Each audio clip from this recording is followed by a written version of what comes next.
The morning was gray and yawning when Papa crowded his belly behind the wheel of the truck. Mama sat next to him in the middle, and Ivy leaned against the passenger window. They stopped in front of the post office. Ivy tried not to cry as she climbed out of the cab and slipped the letters for Miss Delgado and Araceli into the mail slot. A few tears slipped out anyway. Before climbing back in, she took one of the last look at the LA Colonia, now a soft blur in the dense fog. Papa inched the truck toward Highway 99, squinting out what little road he could see in front of him. 1 year ago in December, we came to Fresno. It was foggy then, it is foggy now. Nothing has changed. Ivy stared ahead, even though Papa was talking about the weather. How could he say such a thing? Everything had changed, including her. She could even point a finger at the exact date 3 months ago when her life had become different. September 8th had started like so many other first days of school. A new teacher, a new classroom, and a nervous stomach. As always, Fernando insisted on walking to school, holding her hand as they headed down the country road. Great fields on one side, almond trees on the other. I want everyone to see that you have a protective older brother, he said. Besides, I need to tell you something. Can you keep a secret? Ivy nodded. I love secrets. Today is an important day. Do you know why? Because it is your birthday and my first day of 5th grade. There is something more. Do you remember what happened last December on the day after we arrived in Fresno? No, no one can forget, she said. Pearl Harbor, it was a Sunday and they had just stepped from Our Lady of Miracles church when a man ran toward them, waving his arms and yelling. The United States had been attacked by Japanese bombs in Hawaii. Papa had hurried the family home. All afternoon they huddled around the radio. Fernando squeezed her hand. Do you remember how President Roosevelt declared war the next day? And I said I wanted the enlist? She nodded. He and Papa had listened to the news night after night. Even then, Fernando had that look in his eyes, eagerness, frustration, and waiting to do something. Yes, but Mama said the war would be over before you were old enough to. As she realized what it all meant, she stopped and looked at him. Today was his 8th grade birthday. 18th birthday. Nando, he knelt in front of her and held her arms, looking straight into her eyes. I am going with 2 of my buddies this afternoon to join the army, but I need your help. I don't know how long it will take, and I don't want Mama and Papa to worry. If they ask where I'm in this afternoon, can you tell them I'm somewhere in the train? It is not a lie. We are dropping someone at the station on the way, and tell them I'll be home in time for dinner. Can you do that? Ivy didn't like the secret. It tasted sour, but she nodded. How long before you go away? About 3 weeks, I think. He hugged her, and they continued walking. I will tell them tonight, so not a word until then. The rest of the walk to school, Ivy was quiet, trying to make sense of what this would mean for their family. Hadn't Fernando and his buddies said they knew people who tried to enlist but were refused because they weren't fit for the military? Maybe the same thing would happen to Fernando after all. The war was something for men, for soldiers, not for a boy who teased and pulled her braids and played hide and seek. Fernando was quiet and gentle. He took things apart and reassembled them to see how they worked. He fixed broken things often, Ivy to be assistant and hand the tools. He was a tinkerer, not a fighter. He was sure the army would realize soon enough that he was not suited for war. Even though the secret pestered her all day, her new teacher, Miss Delgado, was round-faced and rosy-cheeked with short curly hair. As she assigned desks, went over classroom rules, and taught lessons, Ivy worried of how Mama and Papa would react to Fernando's news. Would they be angry, disappointed? Could they be forbid him from going? An hour before the bell, Ivy gazed out the window, watching 3 squirrels scamper up and down the tree next to their classroom, her mind still on Fernando. Miss Delgado clapped her hands to everyone's attention and called them to sit on the floor. Miss Delgado cradled a box on her lap. I have a surprise for you. Our local radio station is doing a promotion to raise money for the war effort and to help our school. She held up a stamped booklet. When we saved enough war stamps to fill this book, our class will be invited to perform on the radio. Everyone's eyes grew wide. You can buy 10-cent war stamps at many stores, Miss Delgado explained. Once the booklet is filled with a little over $18 worth, it can be turned into saving bond, which is 10 years will be worth $25 for our school. What will we sing? Somebody asked. Miss Delgado shook her head. Other class will sing. Our class will do something extra special. She reached inside the box and took a shiny harmonica. These were donated to me. They're been restored like new, and there is one for each of you to keep. I'm going to teach you how to play. I am hoping we can all make beautiful music together. Everyone clapped and cheered. One by one, Miss Delgado called names so each student could choose a harmonica from the box. When it was her turn, Ivy looked inside. The afternoon sun streamed through the windows and glinted off one of the harmonicas, making it shine brighter.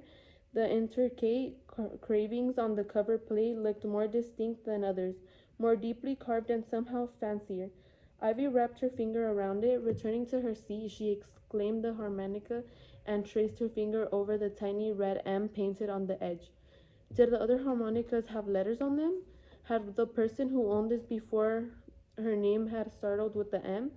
Miss Delgado taught them to breathe in and out of the harmonica to make sounds for different notes. She gave each other a booklet, Harmonica Playing Made Easy, and taught them to follow the harmonica temperature for Twinkle Twinkle Little Star. Soon the room filled with confusing noise. Miss Delgado clapped her chalkboard pointer to quiet them. Let's try all together. Ivy concentrated, following the notations above the words from the first phrase.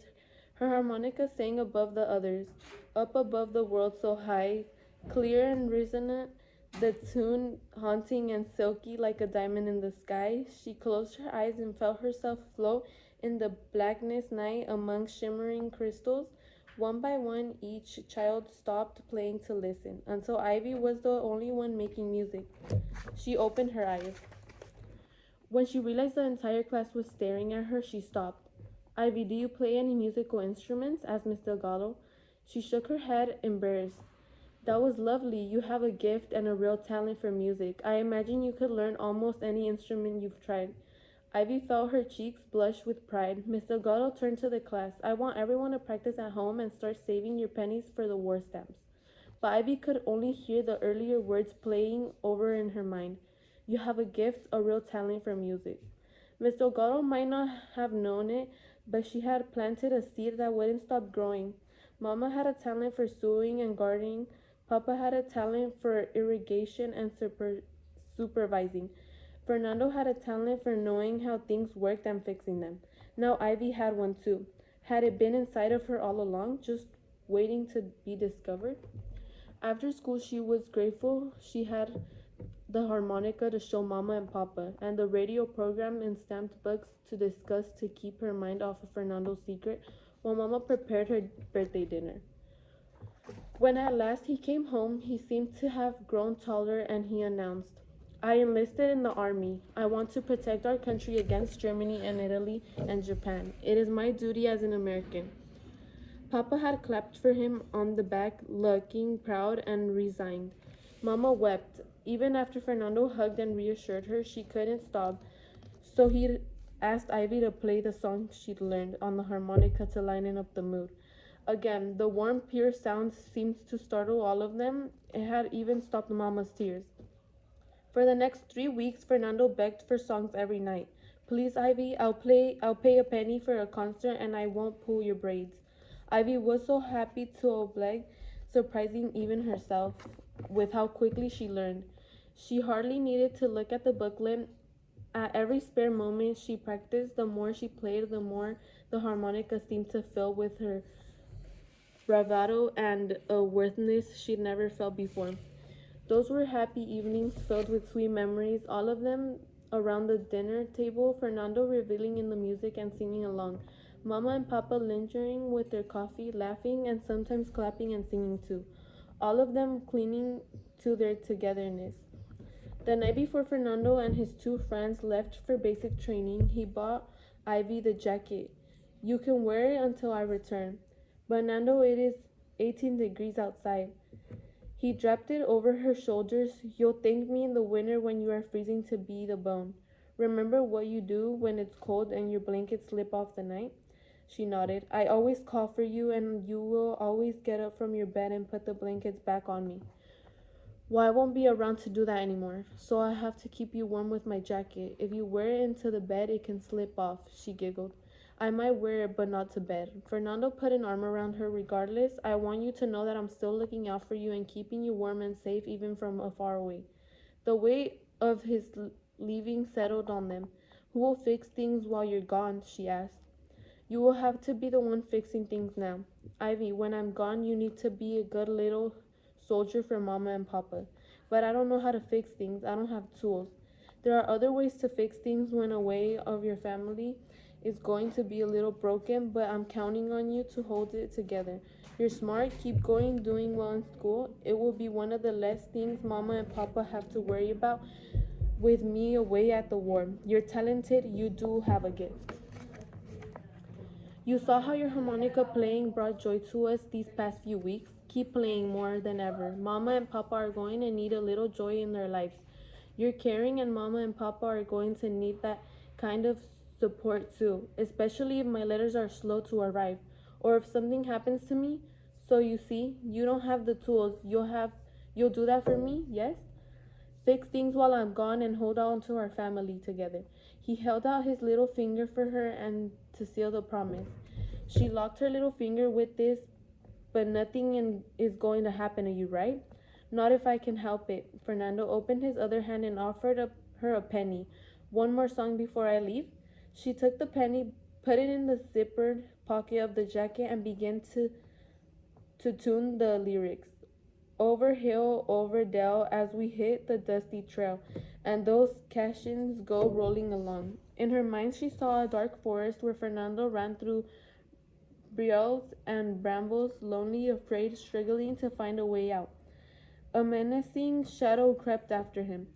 Fear made her breath quicken. She dropped the harmonica and it clattered to the step. Be careful, Nando, she said, burying her hands in his arms. After basic training, Fernando's friends came home for their leave. Their heads shaved, arms muscled, and faces weathered. Their families beside them with home cooking and affection. But Fernando never came home. Instead, he went straight to advanced training.